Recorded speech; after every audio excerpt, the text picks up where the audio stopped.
کہ رسول کریم صلی اللہ علیہ وآلہ وسلم نے ارشاد فرمایا، اگر لوگوں کو پتہ چل جائے کہ رمضان میں کیا ہے تو وہ آرزو کریں کہ پورا سال ہی رمضان رہے۔ اتنی برکتیں اور اتنی رحمتیں اللہ نے اس مبارک مہینے کے دامن میں ڈال دی ہیں۔ میں نے جو آپ کے سامنے آیت کریمہ تلاوت کی ہے اس میں بھی اس مفہوم کو بیان فرمایا گیا کہ اے ایمان والو، تمہارے اوپر روزے فرض کیے گئے ہیں جس طرح تم سے پہلوں پہ فرض کیے گئے تھے۔ یا ایھا الذین آمنوا کتب علیکم الصیام کما کتب علی الذین من قبلکم۔ کیوں فرض کیے گئے؟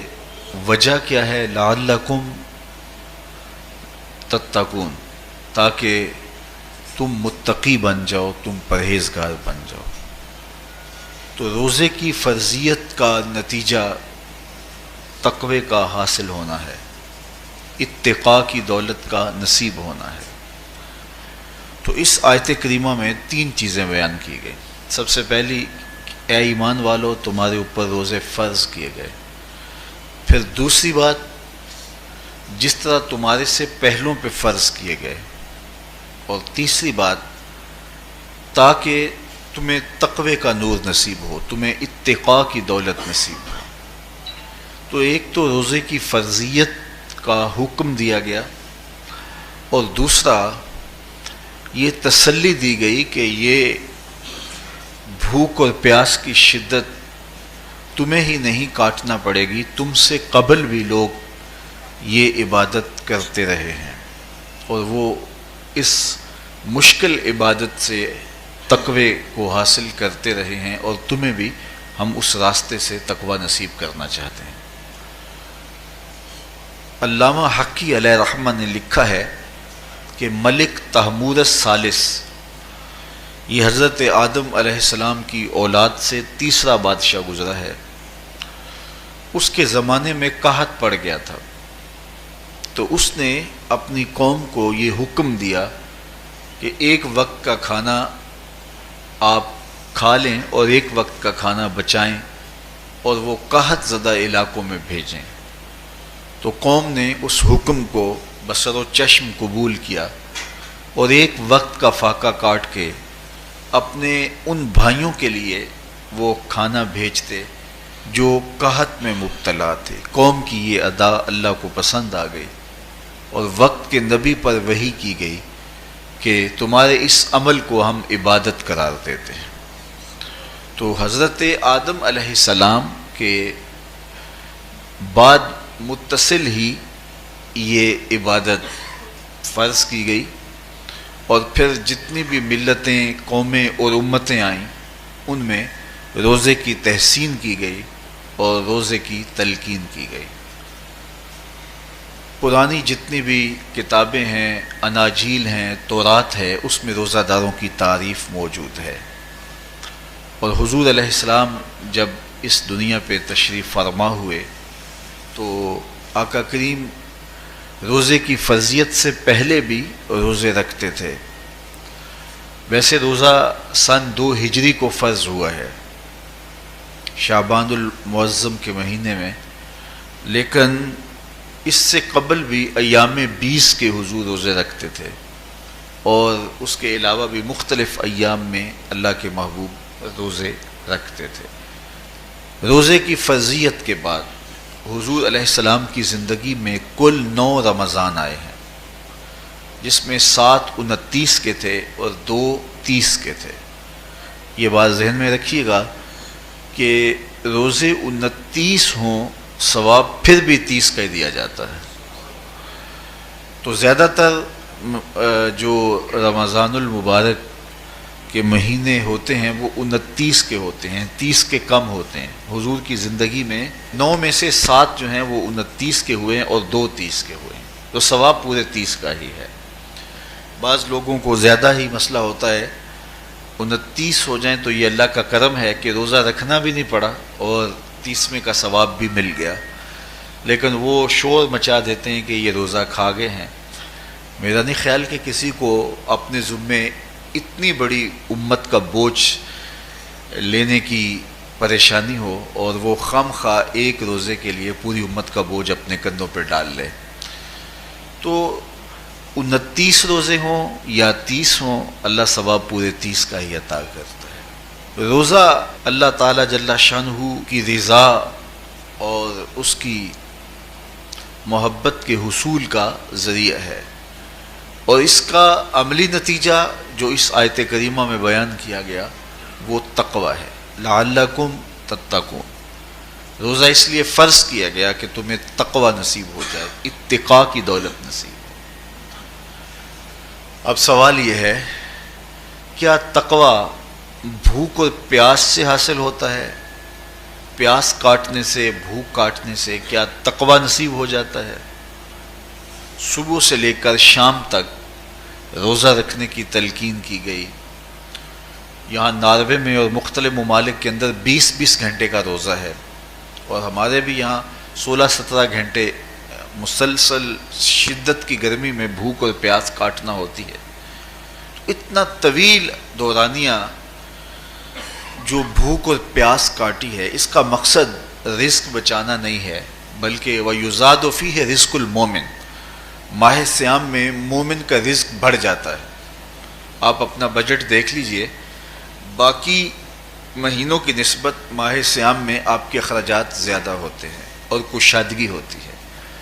تو یہ کوئی خوراک بچاؤ مہم نہیں ہے، بلکہ رزق تو بڑھ جاتا ہے، لیکن اس کے باوجود 20 گھنٹے، 17 18 گھنٹے پیاس اور بھوک کاٹنا، اس کا کوئی مقصد ہے تو وہ مقصد قرآن نے بیان کیا کہ اس کے نتیجے میں تمہیں اتقاء کی دولت ملے گی، تمہیں تقوی کا نور نصیب ہوگا.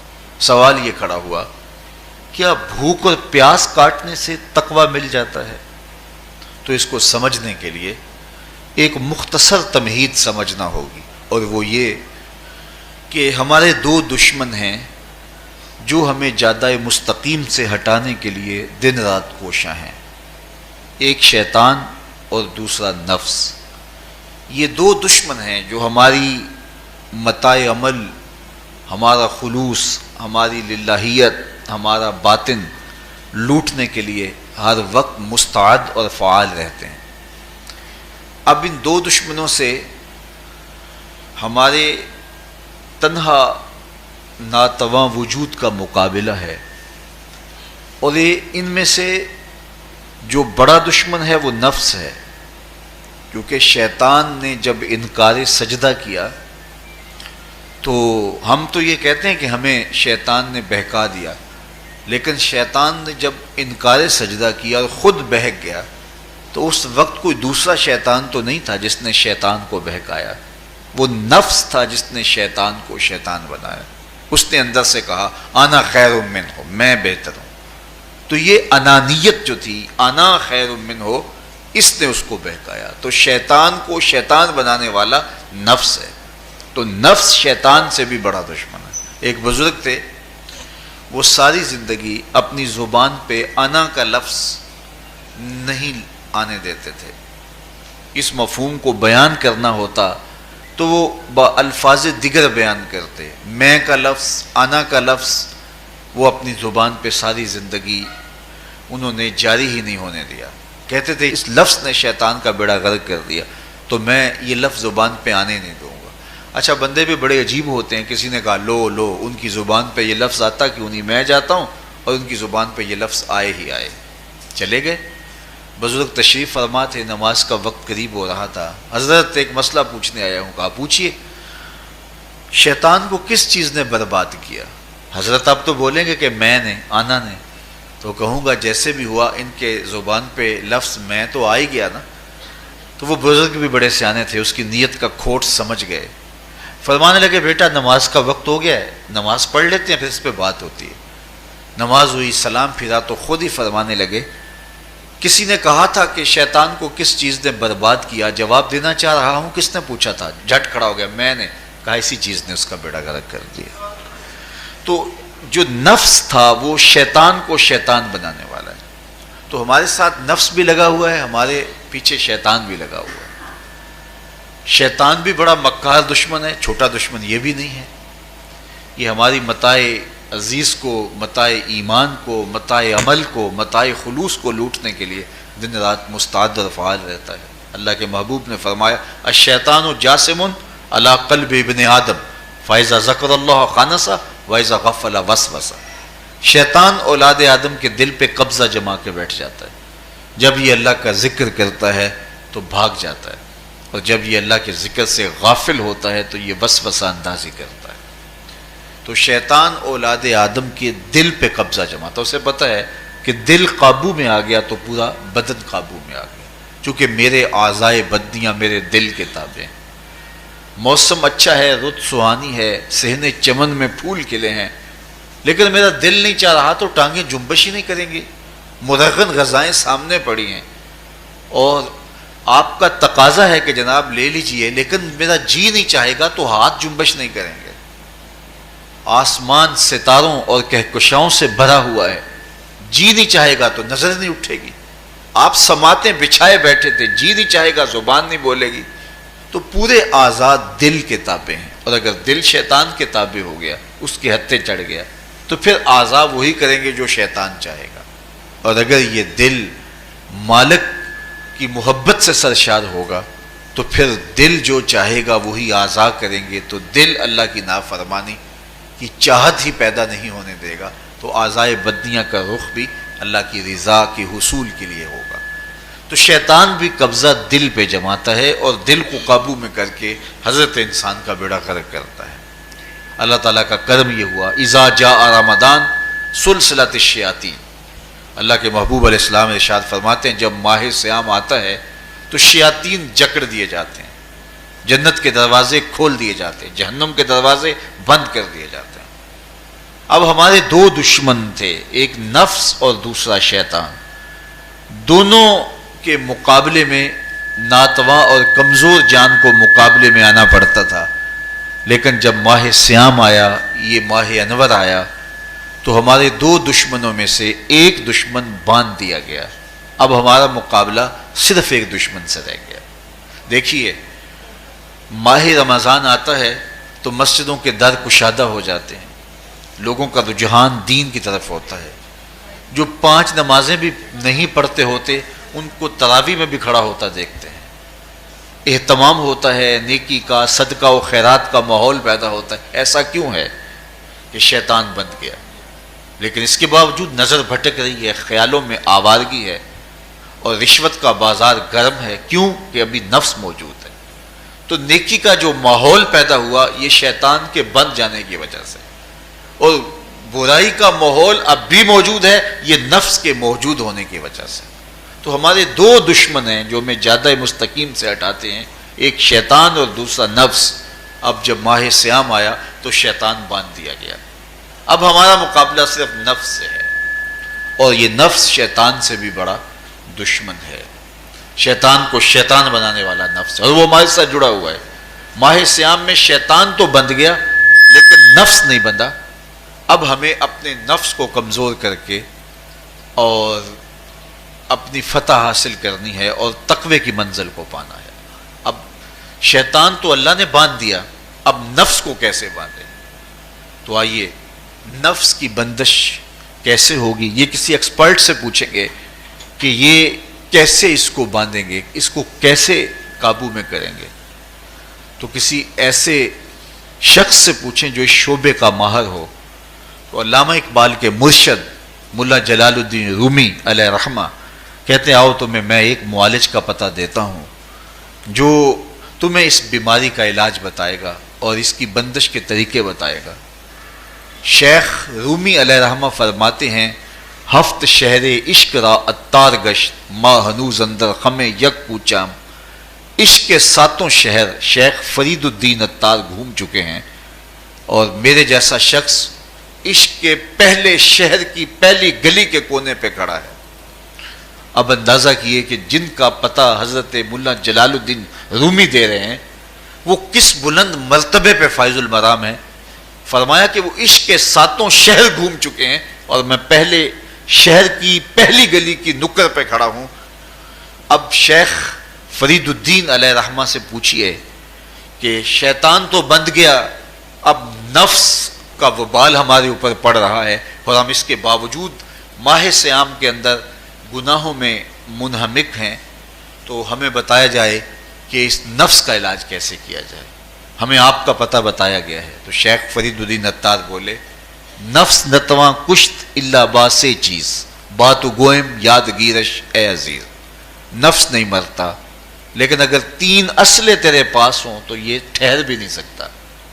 وہ 3 اسلحے کون سے ہیں؟ خنجر خاموشی و شمشیر جو، نیزائے تنہائی و ترک ہجو۔ خاموشی کا خنجر، بھوک کی تلوار اور تنہائی کا نیزہ، یہ 3 اسلحے ایسے ہیں، اگر تو یہ لے کر کے نفس پہ ٹوٹ پڑے تو پھر نفس کا مقابلہ تیرے لیے آسان ہوگا۔ خنجر خاموشی، خاموشی کا خنجر، اللہ کے محبوب علیہ السلام نے فرمایا من صامت نجا، جو خاموش ہو گیا وہ نجات پا گیا، کیونکہ انسان کی زندگی کی زیادہ آفتیں اس کی زبان کی وجہ سے ہیں۔ آپ اپنے گناہوں کا اور میں اپنے گناہوں کا اگر احتساب کروں تو ہمیں سب سے زیادہ گناہ زبان کے ملیں گے۔ آنکھیں بھی گناہ کرتی ہیں، ہاتھ بھی گناہ کرتے ہیں، پاؤں بھی گناہ کرتے ہیں، لیکن سب سے زیادہ گناہ زبان کرتی ہے۔ جھوٹ بھی بولتی ہے، غیبت بھی کرتی ہے، شکوہ بھی کرتی ہے، گالی سب و شتم اور کیا کچھ زبان کے گناہ ہیں۔ اسی لیے اللہ کے محبوب نے فرمایا جو تمہارے 2 جبڑوں کے درمیان ہے، یعنی زبان، اور 2 ٹانگوں کے درمیان ہے تمہاری پارسائی کی جگہ، تم ان 2 چیزوں کی مجھے ضمانت دے دو، میں محمد تمہیں جنت کی ضمانت دے دیتا ہوں۔ تو انسان کے سب سے زیادہ گناہ زبان کے ہیں اور اس کی پارسائی کی جگہ کے۔ تو اس لیے میرے حضور نے فرمایا من صمت نجا، جو خاموش ہو گیا وہ نجات پا گیا۔ خنجر خاموشی، خاموشی کا خنجر نفس کشی کا ایک مؤثر ذریعہ ہے۔ اور دوسری بات بشمشیر جو، اور بھوک کی تلوار، تو بھوک سے نفس کا مقابلہ کیا جا سکتا ہے، بھوک کی تلوار سے نفس کا سر کاٹا جا سکتا ہے۔ اللہ کے محبوب کا فرمان سنیے، یا معاشر الشباب من استطاع منکم الباء فلیتزوج فإنہ اغض للبصر واحسن للفرج فمن لم یستطع فعلیہ بالصوم فإنہ لہ وجاء۔ اے جوانوں کے گروہ، تم میں سے اگر کوئی نکاح کرنے کی طاقت رکھتا ہے تو وہ دیر نہ کرے، فی الفور نکاح کر لے، یہ نظر کا اور پارسائی کا محافظ ہے۔ لیکن اگر تم میں سے کوئی نکاح کرنے کی فی الحال پوزیشن میں نہیں ہے تو وہ کثرت کے ساتھ روزے رکھے۔ روزے قاطع شہوات ہیں، تو بھوک سے نفس کو جو ہے وہ روکا جا سکتا ہے، اس کو لگام ڈالی جا سکتی ہے۔ تیسری بات نیزہ تنہائی، تنہائی کا نیزہ، تو فرمایا گیا کہ العافیت فی العزلہ، کہ تنہائی کے اندر ہی عافیت ہے۔ جب مجلسوں میں غیبت کی بدبو پھیلتی ہو اور چغلی کا ماحول معاشرے کا جزو لا ینفک بن جائے، اور مجالس کے اندر نظروں کی پاکیزگی کا قائم رہنا مشکل ہو جائے، اور انسان کی زندگی کے اندر گناہوں کا بہت بڑا سبب مجلسی زندگی ہو، تو پھر اس سے تنہائی بہتر ہے۔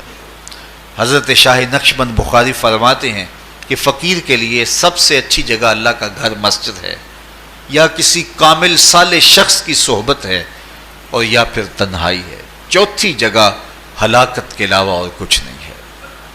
ہمیں اپنے کاروبار میں، اپنے معاملات میں، اپنی ملازمتوں میں جانے کی تلقین کی گئی، تو وہاں یہ تلقین کی گئی کہ دیر سے جاؤ جلدی واپس آ جاؤ، اور مسجد میں جاتے ہوئے تلقین کی گئی کہ جلدی جاؤ اور دیر سے واپس آؤ۔ لیکن ہم مسجد کے دروازوں پہ جب دور موجود میں رش دیکھتے ہیں کہ لوگ بہت جلدی نکلنا چاہتے ہیں، حتیٰ کہ کندھوں سے کندھے ٹکرا رہے ہوتے ہیں کہ جلدی سے باہر نکل جائیں، حالانکہ وہ عافیت کی جگہ ہے، 2 منٹ زیادہ بھی ہو جائیں تو کوئی حرج نہیں ہے۔ اور ایسے لوگوں کو بھی نکلنے میں جلدی کرتے ہوئے دیکھا ہے کہ لگتا تو یہ تھا کہ شاید یہ انہوں نے کسی ضروری کام پہ جانا ہے، لیکن باہر نکل کے بازار میں پھٹے پہ بیٹھے تھے اور مسجد سے نکلنے کی جلدی بہت تھی۔ تو مسجد میں جلدی جاؤ اور دیر سے واپس آؤ، اور بازار میں دیر سے جاؤ اور جلدی واپس آؤ، لیکن ہمارے رویے اس کے برعکس ہو گئے۔ تو تنہائی میں عافیت ہے، خاموشی میں عافیت ہے، اور بھوک میں عافیت ہے۔ اور یہ ساری چیزیں روزے میں میسر ہیں۔ فرمایا تم سے اگر کوئی شخص الجھے، بحث کرے، لڑائی کرنا چاہے تو تم اسے کہو انی صائم، میں نے روزہ رکھا ہوا ہے۔ اسی طرح جو ہے وہ روزے سے آپ کو یکسوئی ملے گی، قرآن مجید کی تلاوت کا ماحول ہوگا اور تم بھوک کاٹو گے، اور یہ تینوں چیزیں تمہارے نفس کو کمزور کرنے والی ہیں۔ شیطان بند گیا، نفس کمزور ہو گیا، اور جب نفس کمزور ہو گیا، کمزور ہوتا ہے، یہ نفس مرتا نہیں ہے۔ یہ تو کوئی ہے باج فقیراں کسے نہیں ماریا، باہو ظالم چور اندر دا، یہ اندر والا چور جو ہے وہ اتنی آسانی سے قابو آتا ہی نہیں ہے، یہ پھر سر اٹھا لیتا ہے۔ اس کو جتنا کچلو، یہ کچھ عرصے کے بعد تھوڑی سی خوراک ملتی ہے تو پھر سر اٹھا لیتا ہے۔ حضرت بایزید بستامی کہتے ہیں میں نے اپنے نفس کو ایک دن کہا کہ میں تجھے خوراک بھی نہیں دیتا اور تو پھر بھی موٹا تازہ ہے، تو میرے نفس نے مجھے کہا کہ اے بایزید جب تم بازار سے گزرتے ہو تو لوگ انگلیاں اٹھا اٹھا کہتے ہیں یہ بایزید جا رہا ہے، یہ بایزید جا رہا ہے، تو مجھے میری غذا اور خوراک اس سے مل جاتی ہے۔ تو یہ خوراک ہوتی ہے نفس کی۔ تو نفس بہت ظالم ہے اور ساری زندگی اس سے لڑتے ہوئے گزرتی ہے۔ وہ کسی نے کہا تھا نا تمام عمر طوفان سے کھیلتے گزری، نیا کے ڈوبنے کا ڈر بھی رہا۔ تو یہ ساری زندگی اس طرح ٹکراتے ہوئے سے گزرتی ہے، لیکن جب کمزور ہو جائے تو پھر یہ شیطان کو جو ہے وہ موقع نہیں دیتا ہے۔